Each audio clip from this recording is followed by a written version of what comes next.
Bonjour, ici Vincent Bouvet du blog initiation-photo.com. Aujourd'hui, je partage avec vous le filtre fluidité de Photoshop.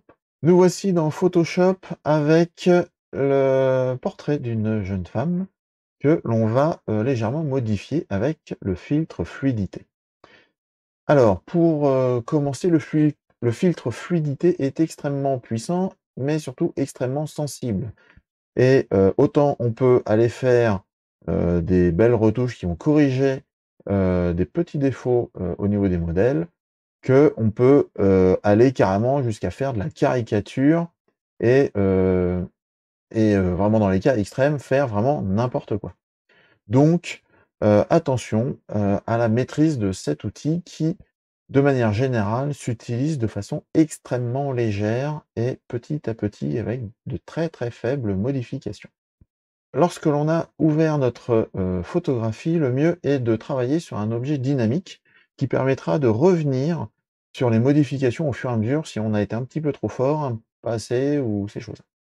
Pour faire ça, il suffit de dupliquer ce calque en faisant CTRL-J et de faire un clic droit dessus et de faire convertir en objet dynamique. L'opération est faite une fois que vous voyez ce petit icône au niveau de la vignette. Ensuite, on lance le, filtre fluidité, à travers les menus où on applique le raccourci clavier, majuscule CTRL-X. Une fois qu'on a lancé le filtre, une fenêtre s'ouvre, c'est celle-ci, qui est configurée de la manière suivante. On a un ensemble d'outils sur la gauche et un panneau de réglage sur la droite qui nous permettent d'être un petit peu plus précis sur les paramètres concernant l'utilisation de l'outil fluidité.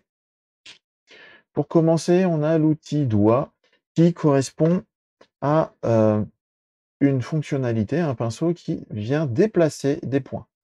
Donc on peut facilement déplacer des points pour corriger ou complètement déformer l'image. Il faut comprendre tel que je viens de le faire de façon extrêmement rapide. Là, ce type d'outil est très sensible et peut vraiment réaliser des déformations extrêmement fortes. Si vous voulez tout restaurer, vous avez le bouton ici, tout restaurer, qui va vous sauver la mise si vous avez fait n'importe quoi comme moi.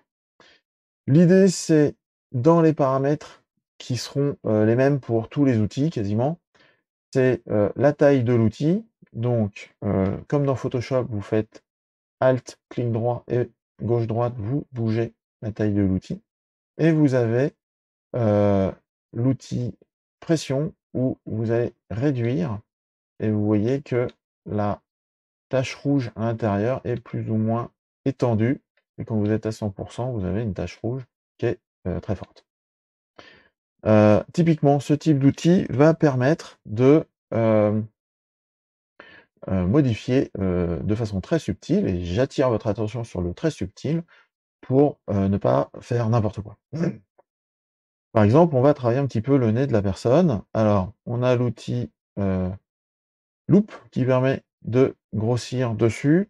Quand vous êtes dans un outil, comme dans Photoshop, vous maintenez espace, ça vous permet de vous déplacer. Si vous maintenez en plus Alt, ça vous fait zoom négatif. Si c'est espace contrôle, vous avez directement la loupe positive. Donc nous voici sur la zone concernant le nez, et on va venir modifier de façon très subtile ce nez. Alors attention, si je déplace ici, vous voyez que je tire un peu sur l'œil. Ça, c'est parce que ma brosse est un petit peu trop grande. Donc il faut adapter la taille de sa brosse de manière à éviter de toucher les zones qui seraient trop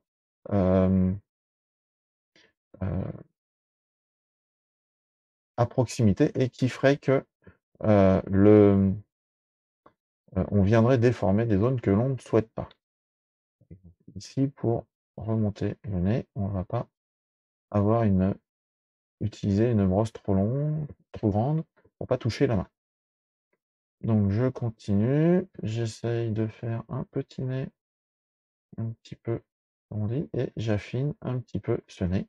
Et là, avec l'outil aperçu, la coche, vous pouvez avant, après. Donc quand vous le faites, des fois on ne se rend pas bien compte jusqu'où on va. Donc là, par exemple, il y a un énorme écart, de ce que j'ai fait, c'est vraiment une modification très forte et on peut avoir un outil de reconstruction ici, qui ouvre une fenêtre. Alors, je la ramène.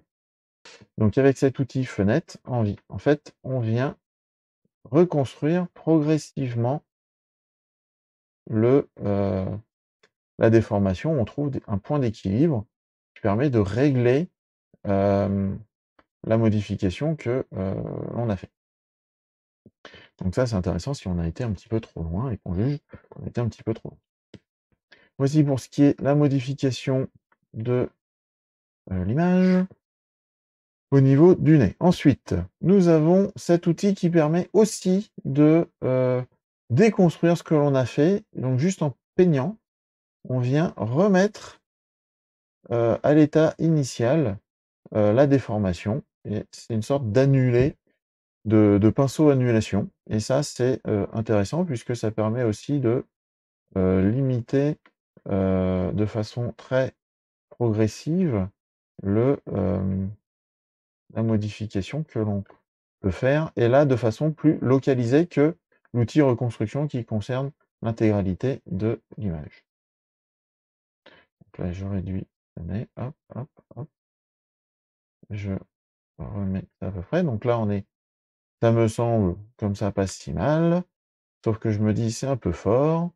Donc là, c'est peut-être un peu trop fort. Je prends cet outil, je réduis sa taille un petit peu et je viens voilà, légèrement corriger ce que j'ai fait ici. Et c'est un petit peu moins fort qu'avant. Ensuite, nous avons cet outil qui permet de lisser, d'arrondir un petit peu les modifications. Alors, c'est pas une reconstruction comme ici, mais c'est plus un arrondi. C'est-à-dire, si vous avez, alors on va l'illustrer ici. Là, par exemple, j'ai fait vraiment une modification un peu en escalier. Avec cet outil arrondi, on va pouvoir lisser un petit peu cette déformation. Alors que vraiment la reconstruction, on va remettre les points à l'état initial. Là, c'est plutôt une sorte d'adoucissement de l'image que l'on fait et cet adoucissement peut se refaire encore complètement ici. Donc là, hop, je grossis, je reconstruis complètement avec le deuxième outil. Ensuite ici, on a un outil qui permet de faire une rotation. Par exemple, l'œil, si je veux le tourner, je le fais dans un sens et si je maintiens Alt, je viens le retourner dans l'autre sens. Donc sens horaire, sens anti-horaire, horaire, anti-horaire. Donc pareil, adaptez la taille de votre outil par rapport à l'objet que vous souhaitez modifier. Parce que si il est trop petit, là, ça va être juste la pupille et pas tout l'œil. D'accord? Pareil, il est totalement possible de reconstruire notre image avec l'outil du haut, quel que soit l'outil employé. Ensuite, on a la même chose, mais pour contracter. Et si on maintient la touche Alt, on grossit. Et en fait, l'inverse de contracter, c'est ici dilatation. Et c'est exactement la même chose, sauf que là, on appuie par défaut, ça dilate, et avec la touche Alt, ça contracte. Donc ces deux outils-là sont complémentaires, et finalement, on alterne de l'un avec l'autre, avec la touche Alt, qui permet d'être beaucoup plus rapide dans notre travail de la photo. Ici, c'est un outil, alors qui est un petit peu bizarre, je m'en sers jamais moi. Quand on vient faire un trait vers le bas, on décale vers la droite. Si on fait le trait vers le haut, on décale vers la gauche. Et si on maintient la touche Alt, on vient faire à droite, on le descend, et vers la gauche, on remonte. Bon, Moi, je sais pas bien utiliser cet outil. Je trouve ça, très perturbant. Quand je veux décaler les choses, je préfère y aller, par petites touches avec l'outil déformation du doigt, qui est, à mon sens, beaucoup plus, facile à maîtriser. Alors là, par contre, c'est intéressant. C'est un outil de masque, c'est-à-dire que, par exemple, je veux déplacer, heu, le, sourcil, mais je veux pas modifier, l'œil. Donc en fait, toute la partie qui est rouge ne sera pas, modifiée par, le déplacement de mon sourcil et on voit que je touche à rien. Tout ce qui est modifié, c'est ce qui est, en dehors de l'œil. Alors si on le fait de façon beaucoup trop, n'importe quoi, quand je viens effacer ce masque avec l'outil en dessous, effectivement, toute la partie qui était masquée sous le rouge a absolument pas bougé. Par contre, on voit bien que j'ai étiré les pixels autour. Donc c'est, attention à ce que l'on fait, hein, faut toujours y aller par, progression. Une bonne option dessus, c'est comme ici on a un bord dur, quand on fait Alt, on peut faire c'est l'équivalent de la pression, heu, on peut faire un bord un petit peu moins dur, un petit peu plus lissé et ça ça peut améliorer les transitions lorsqu'on veut, heu, utiliser cet outil-là de masque. Densité, c'est un petit peu l'aspect aussi, heu, comment dire? L'équivalent de l'opacité d'une brosse dans, Photoshop classique. Ça aussi, ça permet au niveau de l'outil masque en tout cas, d'adoucir le rendu, de manière à ce que les transitions soient pas aussi fortes que, ce que je vous ai montré précédemment.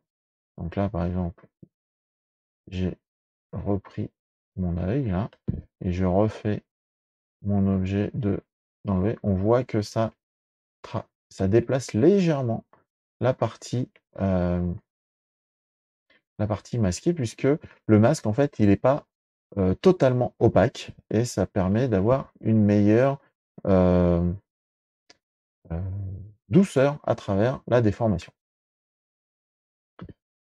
Donc voilà pour les outils principaux et puis ensuite il y a, un outil qui a été rajouté, hem, dans les dernières versions qui se trouve l'outil visage et là quand vous avez un ou plusieurs visages, il vient détecter automatiquement le, les visages et vous avez des petits points de contrôle qui s'affichent en blanc là, pour travailler. Par exemple ici, c'est la mâchoire, on peut réduire la mâchoire de la personne ou l'élargir. On peut, affiner le nez ou remonter et descendre le nez. Au niveau des yeux, pareil, on peut les incliner, de façon, indépendante. On peut les grossir, enfin les ouvrir, un peu plus ou pas. On peut les grossir un peu plus ou pas. On peut les élargir un peu plus ou pas et en fait, à chaque fois, on a les paramètres qui se trouvent ici. Dès que je touche, par exemple, ce paramètre-là, on voit que c'est celui-ci qui a bougé. Je reviens, hop, et je le fais comme ça. Et ici, ce qui est intéressant, c'est qu'on peut, lier les yeux puisque là, c'est la hauteur des yeux. Donc si je fais lier, en fait, je vais travailler sur les 2 yeux en même temps. Et ça, c'est intéressant pour, éviter d'avoir un œil heu, trop critique. Alors là, pour le coup, je l'avais pas mis sur cette option-là et voilà. Sur la notion inclinaison, on va pouvoir incliner les yeux de façon symétrique.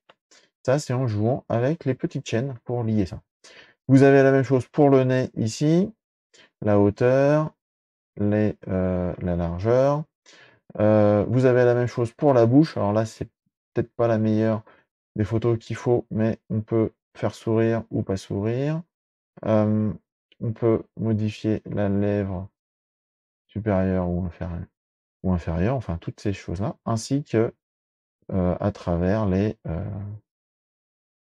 bornes que l'on veut. Là, on peut replacer un petit peu la bouche. Et la forme du visage, c'est ce que l'on a vu au début, qui se trouve ici, la hauteur du menton, la hauteur, alors il faut que je dézoome, la hauteur du front aussi. Donc tout ça, ça permet de bouger, c'est ce qu'on retrouve ici aussi. Si vous avez plusieurs visages, vous aurez la liste des visages détectés, numérotés, et vous savez de quel visage on parle, puisqu'il y a ces grandes parenthèses autour qui ciblent le visage concerné par les paramètres du dessous. Donc là, je réinitialise tout. Ici, on a la notion du filet. Alors, qu'est-ce que l'on appelle le filet? En fait, quand on vient faire des modifications dans l'image, en réalité, alors dans l'option d'affichage, on peut afficher le filet. C'est un petit peu une sorte de grille, plus ou moins dense. Et quand je viens déplacer, on voit que je viens déformer ce filet. C'est comme ça que ça fonctionne. C'est comme si toutes les intersections de ce filet avaient concerné les pixels autour, et c'est ça qu'on vient corriger progressivement. Et bien, ces filets-là, on peut les sauvegarder, puis ensuite les recharger, puisque si on a fait une modification, on peut recharger automatiquement ces filets sur une autre image, et automatiquement la déformation qu'on aura enregistrée dans le filet s'appliquera à l'image en elle-même. J'avoue que moi, je m'en suis jamais servi. Les options de masque, bah, c'est pour aller un petit peu plus rapide, pour dire je veux pas de masque, je veux tout masquer, je veux inverser une sélection.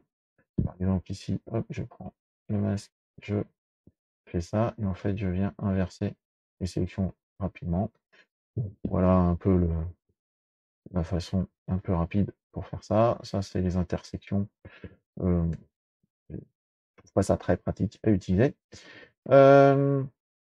Si vous avez des repères dans votre image de base, vous pouvez les afficher là. Alors qu'est-ce qu'on appelle repère?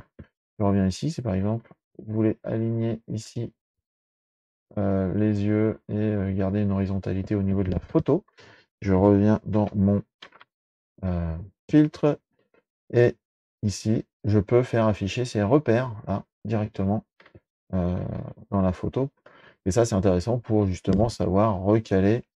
Par exemple, si je veux, moi, augmenter, rehausser mes yeux en me basant sur la base du bas de la pupille du centre, hop, je sais repositionner ça. Si je veux recentrer mon nez par rapport à la ligne, je peux le refaire ça, et je peux restructurer finalement mon visage en utilisant des repères comme ça affichés. J'affiche ou j'affiche pas. Je peux lui dire j'affiche pas l'image, pas grand chose. Afficher l'incrustation, les fonctionnalités visage, ben ça c'est tous les aperçus. Ah, quand j'ai ça, alors ça, mais si j'affiche pas ça, eh ben, je vois pas les petites accroches, les petites encres dessinées, bien qu'elles soient actives, puisque j'ai des petites flèches qui changent, donc elles fonctionnent bien. Là, c'est juste l'aperçu de ça. Enfin, dans la notion affichage masque, alors effectivement, on peut choisir la couleur du masque. Classiquement, c'est rouge. Je fais un masque comme ça, et en fait, je peux lui donner des couleurs de masque complètement différentes. Ça va dépendre de la colorimétrie de votre image derrière, c'est pour bien distinguer.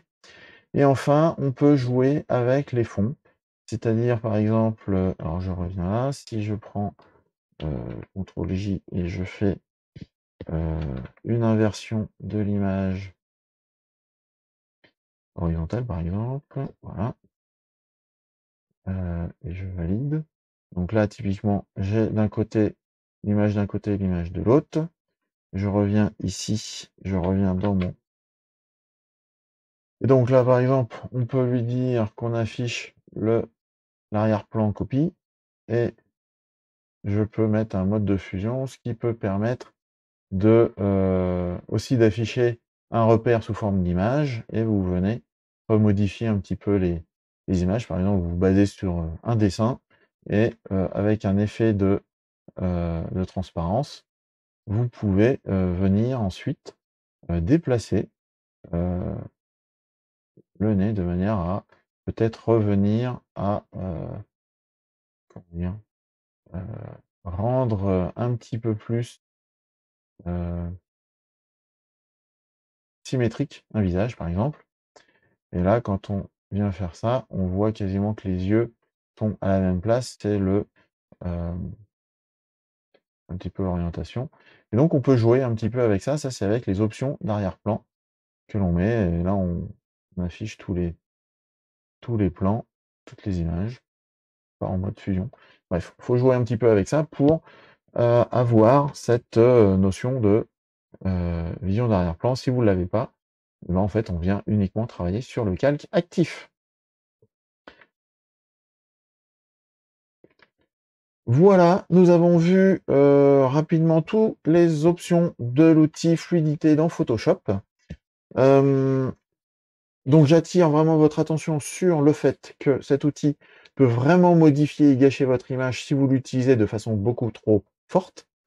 Il est important de plutôt travailler par petites touches, plutôt que par grandes touches pour pas, heu, tirer trop sur les pixels et avoir du mal à vous garder quelque chose de naturel et par contre, vous avez des capacités, énormes pour aller jusqu'à, la caricature quand on parle de portrait. Cet outil n'est pas uniquement utilisable que sur des portraits. Il peut être utilisable aussi si vous voulez faire des modifications, de texture, pour donner un effet de déformation dû à de l'eau, une sorte de mélange. Il y a beaucoup de possibilités à faire avec ce type d'outil. À vous de, jouer avec et de découvrir un peu ces possibilités créatives pour, aussi apprendre à le maîtriser à bon escient. Si vous avez aimé cette vidéo, je vous invite à cliquer sur le pouce vers le haut, à vous abonner à la chaîne YouTube et à partager cette vidéo avec vos amis. Mais le top du top est de vous abonner à mon blog initiation-photo.com en scannant le QR code affiché à l'écran et en échange, vous recevrez mon livre sur le chemin de votre inspiration. Et moi, je vous dis au revoir, merci beaucoup et à bientôt.